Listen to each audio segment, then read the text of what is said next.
Oui, bonjour. Emmanuel Plantier de la Chambre d'agriculture. Donc, je suis conseiller bio là sur le département des Landes depuis maintenant 4 ans.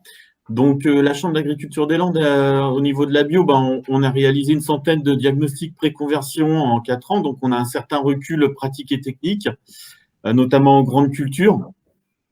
Voilà, ça c'est le premier point. Et c'est vrai que la gestion des adventices est le principal point des diagnostics quand même, et l'investissement. Donc tout ce qui a été détaillé, voilà, on le valide et puis on l'intègre dans nos raisonnements et dans l'accompagnement au quotidien. Le petit recul qu'on peut faire 4 ans après sur la gestion du désherbage mécanique, malgré tout, c'est que c'est quand même très positif. Plus de 70% des agriculteurs ont investi dans le cadre des PVE. Hein, donc, il y a eu une grosse vague d'investissement sur les outils qu'a détaillé Fabien en termes individuels, dans les CUMA aussi, mais aussi individuels. Donc, il faut saluer aussi la prise de risque et le dynamisme des agriculteurs bio en conversion qui ont beaucoup investi. Donc, voilà, ça c'est un premier point. Et c'est vrai qu'en termes techniques, j'entendais parler parfois d'échecs agronomiques qui sont quand même extrêmement marginaux 4 ans après. Hein, donc, pour votre information, hein, je tiens à remettre quelques points. Après, je passe au thème. Je fais une toute petite digression. Il y a eu que 3 déconversions économiques et techniques dans les Landes en 2021. D'accord? 3 sur 443 exploitations en agriculture biologique. Donc, restons dans les faits et les chiffres. Et j'incite tous les partenaires à retenir ces données factuelles. Je vous remercie pour d'avoir écouté cette petite digression. Donc, tu peux passer à Fabien. Alors, le projet Tandem, c'est vrai que nous, la Chambre des Landes, on n'a pas participé, c'est la Chambre régionale, mais on va y contribuer fortement là, dans la deuxième phase de mise en pratique. C'est un travail qui a relié, et là c'est ça qui est intéressant, agriculteurs conventionnels et agriculteurs biologiques sur la même problématique, la gestion des adventices mécaniques. Donc, ce qui a permis, en fait, c'est un sondage, c'est un travail, une enquête qui a été réalisée sur 149 exploitations agricoles, donc une cinquantaine de bio, donc un tiers de bio.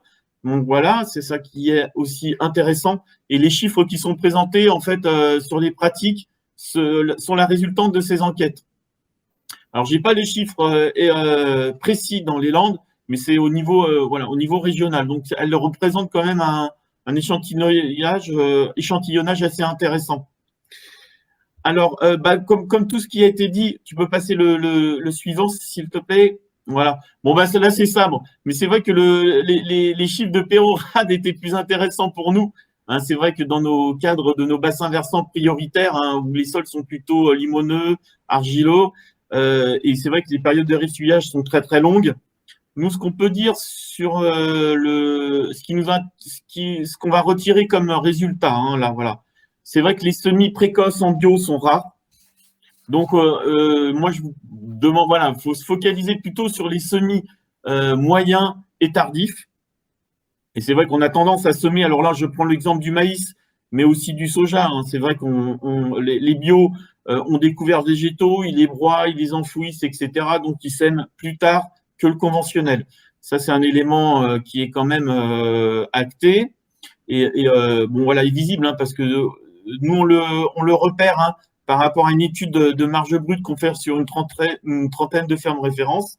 Donc, on voit que les semis sont quand même moyens. Donc, cette adaptation technique fait que, en fait, les ouvertures sur des bassins versants comme Pugeot et Orist sont très, très courtes.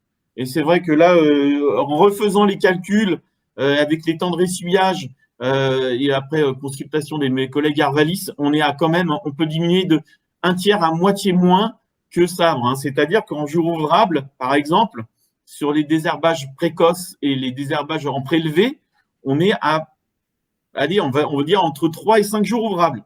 Par exemple, sur avril-mai. Donc, ce qui fait des périodes de laps de temps de réaction très, très courts et donc une forte réactivité de l'exploitant.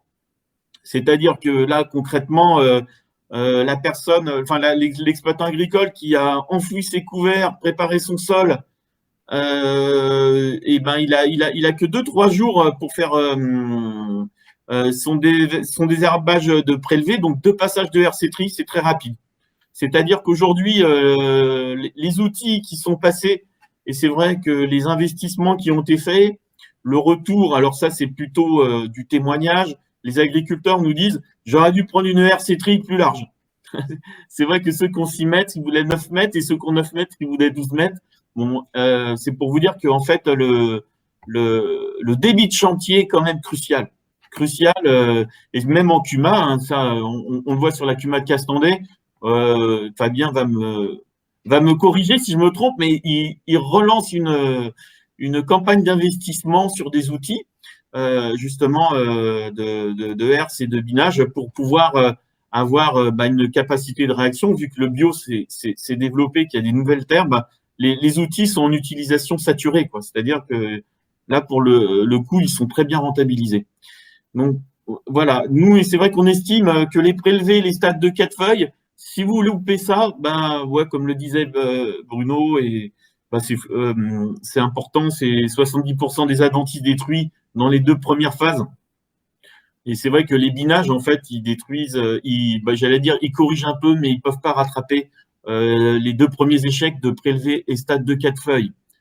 Donc là, concrètement, il faut vraiment que les outils soient disponibles et que l'agriculteur ait une très forte réactivité. Et là, concrètement, c'est vrai que les succès, alors là, c'est vrai qu'il n'y a que le maïs. Donc j'espère que dans Tandem, alors là, on en parlera plus tard, mais que le soja sera vraiment pris en compte, parce que c'est quand même le soja, c'est 40% de l'assolement bio dans les Landes, en grande culture, sur 2021, et il prend 10% par an. Donc concrètement, la culture de soja est aussi importante que la culture du maïs. Hein, donc là, il faudra vraiment qu'on travaille sur la gestion, la stratégie de désherbage du soja. Voilà ce que je pouvais dire sur le focus de 4 ans de bio, investissement des outils. Alors après, sur le choix des outils, c'est vrai que en regardant les PVE, c'est vrai qu'il y a toujours la RC tri. Hein, la RC tri, il y a vraiment, et surtout, alors on n'est pas là pour faire de la publicité de marque, mais je vais dire le système à ressort, voilà. Allez, je le dis, type Préflair est quand même l'outil qui a le plus d'efficience. C'est le plus cher, mais il a le plus d'efficience. Ça, c'est un élément important. Concrètement, c'est vrai que sur les houes rotatives, il y a quelques investissements, mais c'est vrai que ça reste, on reste quand même dans une logique de dominante RC-tri, malgré tout. Après, sur les rotoitries, c'est vrai que voilà, on en voit dans les CUMA, on en voit aussi en investissement individuel.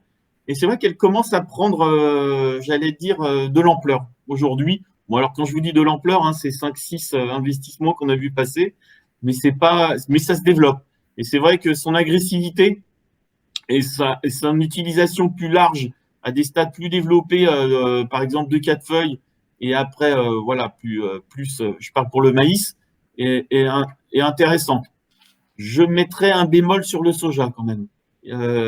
Parce que c'est vrai que là, le soja est quand même assez fragile. Il peut y avoir de la casse. Mais bon, faut peut-être augmenter les doses de SMI. Voilà. Voilà ce que je pouvais dire sur les outils. Est-ce que tu peux passer les autres diapos? On va faire un rapide. Ouais, vas-y, passe celui-là, on en a déjà parlé. Vas-y. Voilà. Et ben moi, quand j'ai vu ce tableau-là, et ça, c'est 49 agriculteurs bio qui ont répondu à ça sur la Nouvelle-Aquitaine. Je suis totalement, j'allais dire, je ne ferais pas mieux. C'est-à-dire que c'est vrai que dans les diagnostics pré-conversion qu'on fait, c'est vrai qu'on part beaucoup là-dessus. Alors, ce qui est intéressant, c'est que le conseil, la pratique des agriculteurs se rejoignent bien. On reste sur ces principes-là, sur le maïs en tout cas.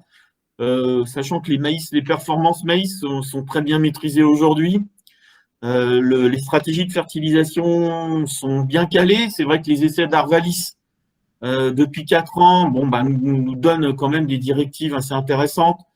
On peut en parler aussi. C'est vrai que le tandem, j'allais dire, j'ai fait un jeu de mots, le tandem stratégie de fertilisation, stratégie de désherbage sur un ITK est quand même très important. On s'aperçoit que le fractionnement en apport de matière organique, c'est pas très viable. C'est vrai qu'aujourd'hui, les 2 tiers des agriculteurs, Arvalis aussi nous dit bon, bah, vaut mieux apporter tout de suite en termes d'engrais parce que j'allais dire l'assimilation de l'azote se fait progressivement et donc concrètement, le coût de fractionnement n'est pas rentable. L'impact sur la levée des adventices, ça, on n'a pas de retour, il n'y a pas eu de travaux dessus, mais concrètement, sur les rendements, les dynamiques de rendement, de recouverture de la parcelle par la masse foliaire, enfin, voilà, du maïs, fait que faire un apport tout de suite en direct, bah, avant la levée, juste après la destruction des couverts végétaux, est quand même la meilleure méthode, la plus simple. Alors, c'est vrai que le petit truc qui joue, c'est quand on est de 1 à 3 feuilles sur le maïs, là, il y a 50% qui disent bah, moi, j'arrête la RC-Tri, moi, j'utilise la bineuse. Je pense que c'est du feeling. C'est le niveau d'équipement aussi. Comme dit Fabien, c'est vrai qu'aujourd'hui, le débit de chantier, quand même, vu que c'est une période cruciale, hein, l'investissement caméra est quand même intéressant. Je tiens à rappeler qu'aujourd'hui, il y a une ligne, j'espère qu'elle n'est pas fermée, mais vous pouvez aller sur France Agrimaire, il y a un fonds innovation. Et donc là, on peut financer des RTK et des bineuses caméras. Voilà, les techniciens de la chambre agro-environnement sont à votre disposition pour monter des dossiers. Vous pouvez les solliciter sur les secteurs, donc ça, il faut le diffuser. Voilà. Et c'est vrai qu'au moment de 1 à 3 feuilles, il y en a qui abandonnent la RC-Tri, d'autres qui mettent la bineuse en route. Bon. Après, sachant que les débits de chantier en bineuse sont très très longs, on va pas très très vite. Et RC-Tri non plus, il faut aller très doucement. Voilà, ça je parle pour le maïs. J'allais dire aujourd'hui, quand je vois ce schéma-là, je pense qu'on peut le diffuser globalement à tous les exploitants bio et à ceux qui veulent faire du 100% mécanique. C'est ce qui fonctionne.